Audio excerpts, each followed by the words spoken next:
Hello guys. आज मैं आप लोगों को कराता हूँ class 10th NCERT based math, जिसमें मैंने लिया है चैप्टर 3। इसका नाम है दो चर वाले रैखिक समीकरण युग्म में प्रश्नावली 3.4 का क्वेश्चन नंबर 2 का पार्ट 3। दो अंकों की संख्या के अंकों का योग 9 है। इस संख्या का 9 गुना संख्या के अंकों को पलटने से बनी संख्या का 2 गुना है। वह संख्या ज्ञात करनी है। ठीक है, वह संख्या ज्ञात करनी है। देखो कैसे ज्ञात करते हैं। तो इसमें मान लेंगे संख्या के लिए, तो मान लेंगे माना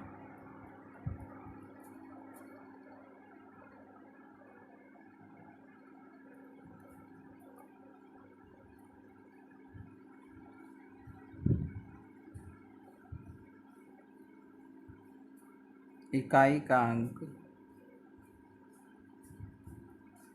बराबर x और दहाई का अंक बराबर y। ठीक है, तो संख्या हमारी कितनी हो जाएगी? संख्या बराबर हो जाएगी, देखो इकाई का अंक तो x हो जाएगा और दहाई का अंक y हो जाएगा। तो दहाई कितनी होती है? 10 की होती है, तो ये हो जाएगा 10y। और इकाई कितनी होती है? 1, तो 1 से गुणा करेंगे तो ये x ही रहेगा। संख्या हो जाएगी 10y प्लस x। ठीक है, अब आगे कह रहे हैं फर्स्ट कंडीशन। देखिए यहाँ से फर्स्ट कंडीशन के हिसाब से हमारा ये बन जाएगा कि संख्या के जो अंक दिए हैं, एक तो इकाई का अंक x दिया है, दहाई का अंक y दिया है, दोनों का योगफल 9 दिया है। ठीक है, दोनों का योगफल 9। तो यहाँ से x और y यानी इकाई का अंक और दहाई का अंक दोनों संख्याओं का जो योगफल करेंगे x प्लस y वो बराबर 9 हो जाएगा। समीकरण से हम 1 डाल देंगे। ठीक है, सेकेंड कंडीशन क्या कह रही है?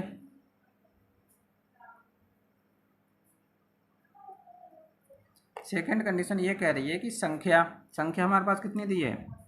ये दी है 10 y प्लस एक्स। ठीक है, संख्या और संख्या के अंकों को बदल देने पर, ठीक है, अंकों को बदलने पर, तो संख्या के अंकों को बदलेंगे तो कौन संख्या बनेगी? तो जो इकाई का अंक है वो पहुंच जाएगा दहाई पर और दहाई का अंक पहुंच जाएगा इकाई पर। तो हमारे पास संख्या बनेगी 10x प्लस वाई। बदलने पर संख्या कौन सी बन जाएगी? 10x plus Y. संख्या जो है उसमें 9 से गुणा कर दी जाए, संख्या को 9 से गुणा कर दी जाए। ठीक है, यानी संख्या का 9 गुना, संख्या का 9 गुना, उसके संख्या को बदलने पर जो संख्या बनती है उसके 2 गुना, उससे 2 गुना है। ये जो संख्या को अगर 9 गुना कर दिया जाए तो संख्या जो बदलने पर संख्या बनती है, ठीक है, उसका 2 गुना है ये। तो बराबर करने के लिए 2 गुना इसे कर दें तो ये बराबर हो जाएगी। ठीक है, ये हमारी पुरानी संख्या थी। ये संख्या ये बदलने पर संख्या हमने बनाई है। बदलने पर बनाएंगे तो x इधर पहुंच जाएगा और y इकाई के स्थान पर आ जाएगा। ठीक है, तो यहाँ से हो जाएगा 10 नियम 90y प्लस के 9x बराबर 10 दाम 20x और प्लस के 2y। ठीक है, यहाँ से हमारा मान कितना निकल के आएगा? ये सब इधर लेके आ जाओ तो ये हो जाएगा कितना? x उधर ले जाओ, y इधर ले आओ। 90y माइनस का हो जाएगा 2y बराबर 20x और माइनस के 9x इधर पहुंच जाएगा।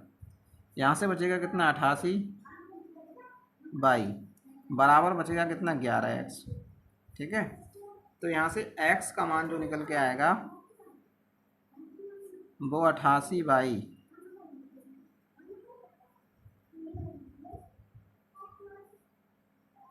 और बटे कितना कर दो? 11 बटे हो जाएगा 11, 11 अट्ठे 88, x बराबर 8y आ जाएगा। इसे समीकरण 2 डाल देंगे।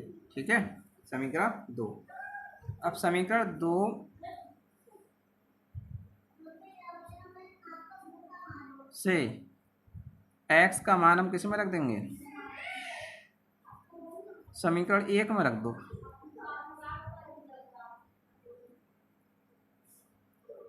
समीकरण 1 कितनी है? x प्लस वाई बराबर 9। तो x का मान कितना है? 8y प्लस y बराबर 9, 8 और 1 9, y बराबर 9, y बराबर 9 बटे 9, 9 1 9।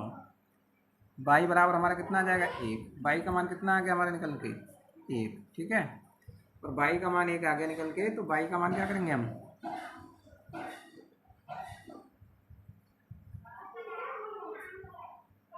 बाई का मान समीकरण चाहे 1 में रख दो चाहे 2 में रख दो, ठीक है।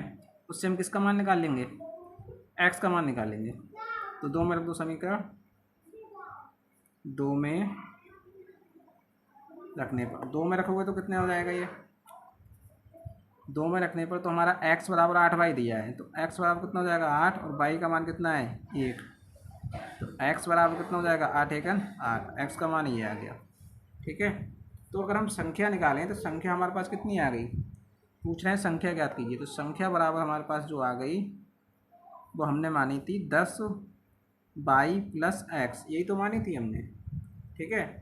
तो 10 बाई का मान कितना है 1 और x का मान कितना है 8, तो 10 एकन 10 प्लस का 1 यानी 8, तो कितनी हो गई 18, कितनी हो गई 10 एकन 10 और 8 जोड़ेंगे तो 18। देखो इसका अगर हम योगफल करेंगे तो 8 और 1 कितनी हो गई 9, योगफल हमें 9 दिया था, तो इससे मतलब हो गया संख्या हमारी सही निकल के आ गई, ठीक है।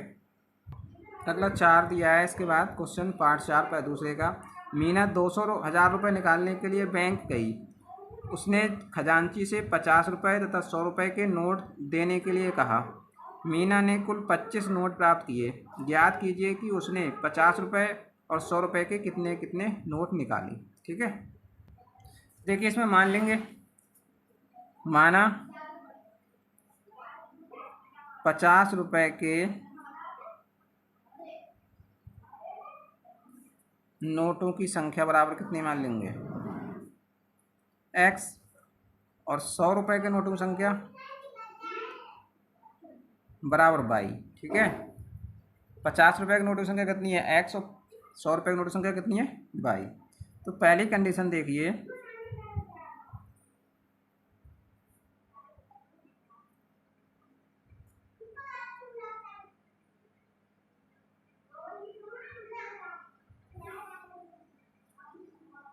पहली कंडीशन हमें ये कह रहे हैं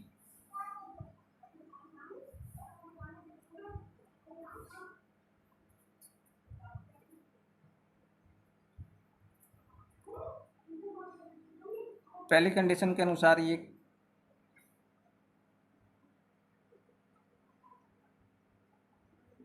फर्स्ट कंडीशन के अनुसार कह रहे हैं कि 50 रुपये के नोटों की संख्या और 100 रुपये के नोटों की संख्या का जो योगफल है, यानी कुल नोटों की संख्या कितनी है, वो कितनी दी है 25 दी है। कुल नोटों की संख्या कितनी दी है 25, कुल नोटों की संख्या बराबर 25 दी है। इसका मतलब ये हो गया कि 50 रुपये के नोटों की संख्या और 100 रुपये के नोटों की संख्या का जो योगफल है, ठीक है, यानी x प्लस बाई बराबर कितना है 25 दिया है, तो ये कितना हो गया समीकरण 1 डाल लेंगे। सेकेंड कंडीशन हमसे क्या कह रहे हैं, सेकेंड कंडीशन के अनुसार कह रहे हैं कि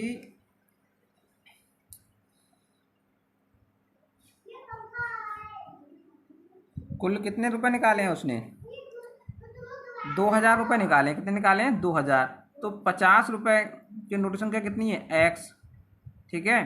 तो 50 गुणे x प्लस 100 रुपये की नोट संख्या कितनी है बाई, तो 100 गुणे बाई बराबर कितने निकाले उसने कुल 2000 रुपये हो जाएंगे, क्योंकि अगर मान लो 50 रुपये की नोट संख्या कितनी x है तो उससे गुणा कर देंगे तो इतने रुपए बनने हैं। ये 100 रुपये की नोट की संख्या कितनी बाई, तो 100 रुपये से गुणा कर देंगे तो ये भी रुपए बनने हैं, तो टोटल रुपए कितने बनने हैं 2000 रुपये बनने हैं, ठीक है। तो यहाँ से 50 से डिवाइड कर देंगे दोनों पूरी समीकरण को, ठीक है। डिवाइड तो ये हो जाएगा x, ये हो जाएगा 2 बाई बराबर 5 चौक 20 और 0 से 0 कैंसिल होगा, 1 0 बचा, ठीक। 50 चौका 200 और 0 का 0, समीकरण नंबर डाल देंगे से 2। अब देखिए समीकरण 1 और समीकरण 2 से हम यहाँ पर किससे करेंगे विलोपन विधि से, किससे करेंगे विलोपन विधि से, ठीक है। तो जब विलोपन विधि से करेंगे इसे, तो यहाँ पर देखो x का गुणांक सेम है, y का गुणांक बराबर नहीं है, तो x के गुणांक को हम यहाँ पर कर लेंगे, ठीक है। तो समीकरण 1 में से समीकरण 2 घटा देंगे, समीकरण 1 में से समीकरण 2 घटाने पर और जब इसे घटाएंगे तो ये कितना हो जाएगा। समीकरण 1 दिए हमें x प्लस वाई बराबर 25 और समीकरण 2 दिए x प्लस 2y बराबर 40। हमने लिखा है घटाने पर, तो घटाने पर लिखा है तो चिन्ह पलट जाएंगे नीचे वाले समीकरण के। ये प्लस का माइनस, प्लस का माइनस, प्लस का माइनस, ये कैंसिल हो जाएंगे। ये माइनस के 2 बाई में से बाई जाएगा तो माइनस का बचेगा बाई, और यहाँ बचेगा माइनस का कितना 15। माइनस से माइनस कैंसिल हो जाएगा तो बाई बराबर कितना हो जाएगा 15। ये बाई का मान आ गया। अब बाई का मान किसी समीकरण 1 में रख दीजिए, तो लिखेंगे बाई का मान समीकरण 1 में रखने पर, और समीकरण 1 में रखेंगे तो कितना हो जाएगा। देखो समीकरण 1 हमें दिए x प्लस वाई बराबर 25, तो x प्लस वाई बराबर कितना 15 और बराबर 25। यहाँ से x बराबर हो जाएगा 25 और 15 इधर आएगा तो माइनस का हो जाएगा। x बराबर कितना हो जाएगा 25 में से 15 जाएगा तो कितना बचेगा 10। x का मान आ जाएगा 10। ठीक है, तो हमारे पास जो 50 रुपये की नोटों की संख्या थी वो कितनी आ गई। 50 रुपये के नोटों की संख्या ये आ गई, हमने x मानी थी। ठीक है, तो ये आ गई कितनी 10। और 100 रुपये के नोटों की संख्या कितनी हो गई, ये हमने मानी थी 22, तो ये हो गई हमारे पास कितनी 22 का मान आया है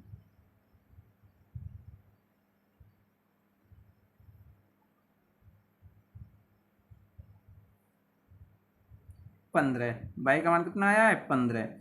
तो टोटल नोटों की संख्या कितनी हो गई देखो 15 और 10 25 हो गई, और 25 हमें दी थी। अब अगर हम निकालते हैं कि रुपए कितने थे 2000, 50 रुपये के 10 नोट हो गए तो 500 रुपये हो गए, और 15 रुपये नोट हो गए 100 के तो 1500 हो गए। 1500 500 कितने हो गए 200। टोटल रुपए कितनी थे 200। तो दोनों कंडीशन से हमारा ये फॉलो करता है, तो इसका मतलब हमारा उत्तर सही आया है। ये इसका आंसर हो जाएगा। अगला देखिए 5वां पार्ट इसमें दिया है कि किराए पर पुस्तकें देने वाले किसी पुस्तकालय का प्रथम 3 दिनों का एक नियत किराया है तथा उसके बाद प्रत्येक अतिरिक्त दिन का अलग किराया है। शर्ता ने 7 दिनों तक एक पुस्तक रखने के लिए 27 रुपये अदा किए, जबकि सूसी ने एक पुस्तक 5 दिनों तक रखने के लिए 21 रुपये अदा किए। नियत किराया तथा प्रत्येक अतिरिक्त दिन का किराया ज्ञात कीजिए। ठीक है, ये ज्ञात करना है।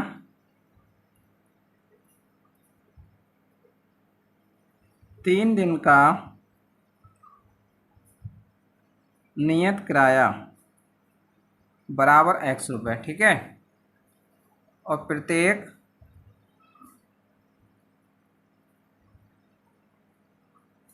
अतिरिक्त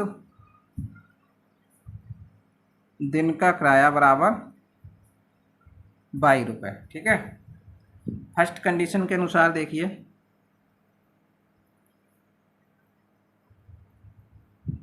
फर्स्ट कंडीशन हमारी ये कह रही है कि 7 दिन, ठीक है कितने दिन 7 दिन, 7 दिन वो पुस्तक को रखती है अपने पास। ठीक है, सरिता 7 दिन में से 3 दिन का नियत किराया देना पड़ेगा, तो 3 दिन का तो घटा दो, तो बाकी अतिरिक्त दिन कितने बचे 4, तो 4 दिन का अतिरिक्त दिन का देना पड़ेगा। तो ये नियत दिन का देना पड़ेगा, ये अतिरिक्त दिन का। तो 3 दिन का नियत किराया कितना x रुपये है, तो ये हो जाएगा x प्लस 4 दिन का किराया कितना हो जाएगा, 1 दिन का y है तो 4 दिन का 4y हो जाएगा, और बराबर कितने देने हैं उसे 27 रुपये देने पड़ते हैं। कितने देने पड़ते हैं 27 रुपये। इसे समीकरण 1 दे देंगे। अब सेकंड कंडीशन देखिए, सेकंड कंडीशन से कह रहे हैं कि वो 5 दिन रखती है अपने पास पुस्तक, 3 दिन तो नियत हो गए, तो शेष कितने बचे 2, तो 3 दिन तो नियत देना पड़ेगा, 2 दिन का अतिरिक्त किराया देना पड़ेगा, और टोटल कितने रुपए देती है 21 रुपये। तो ये हो जाएगा x प्लस 2y बराबर 21। ये समीकरण 2 मान लो। समीकरण 1 और समीकरण 2 में देखो x का मान बराबर है, तो समीकरण 1 में समीकरण 2 घटा दीजिए। समीकरण 1 में से समीकरण 2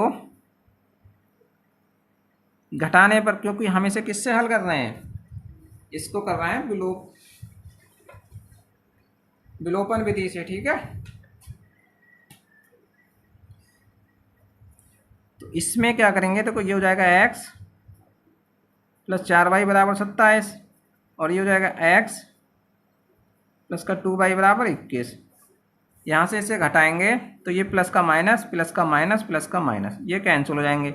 4y में से 2y जाएगा तो 2y, और 27 में से 21 जाएगा तो प्लस का 6, तो y बराबर कितना हो जाएगा 6/2, और 2 से भाग करेंगे 2 3 6, तो y का मान कितना आ जाएगा 3, y का मान 3 आ जाएगा। ठीक है, अब y का मान तो 3 आ गया। अब देखिए हम क्या करेंगे, y का मान किसी समीकरण 1 में रख दीजिए। तो यहाँ पर देखिए y का मान समीकरण 1 में रख दो, और 1 में रखोगे तो कितना हो जाएगा, एक समीकरण दिया हमें x प्लस 4y, तो 4 गुणे y का मान कितना है 3, और बराबर कितना है 27। ठीक है, ये दिए x प्लस 4y बराबर 27, तो ये हो जाएगा x प्लस 4 3 12 और बराबर 27। x बराबर हो जाएगा 27, और माइनस की तरह प्लस की तरह आएंगे बराबर तो माइनस के हो जाएंगे, तो x बराबर हमारा कितना बचेगा 15 बचेगा। ये x का मान आ गया। ठीक है, अब देखिए तो हमारा ये नियत किराया कितना हो गया,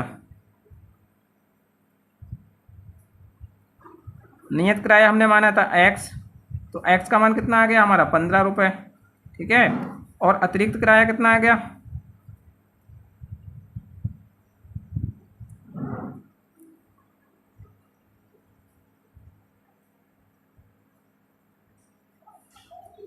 यहाँ पर हो जाएगा प्रत्येक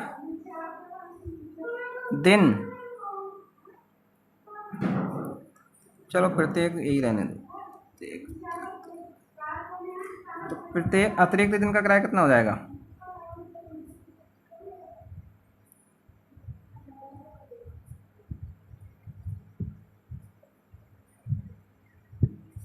ये हो जाएगा हमारा कितना मान है हमने 22, और 22 का मान कितना आया है 3, तो ये हो जाएगा 3 रुपये। ठीक है, अगर इसको हम सेटिस्फाई करना चाहें कि ये हमारा क्वेश्चन सही का आंसर सही आया है गलत, तो देखो समीकरण 1 समीकरण 2 किसी में से एक में रख लीजिए। एक में रखते हैं तो x का मान कितना है 15, और y का मान कितना है 3, तो 15 और 4 3 कितना हो जाएगा 12, तो 15 12 कितना होगा 27। अगर इस सेकंड में रखते हैं तो x का मान 15 और y का मान 3, तो 15 और 3 दूनी कितना होगा 6, 15 6 21 हो जाएगा। ठीक है, तो इस तरीके से ये इसके आंसर हो जाएंगे।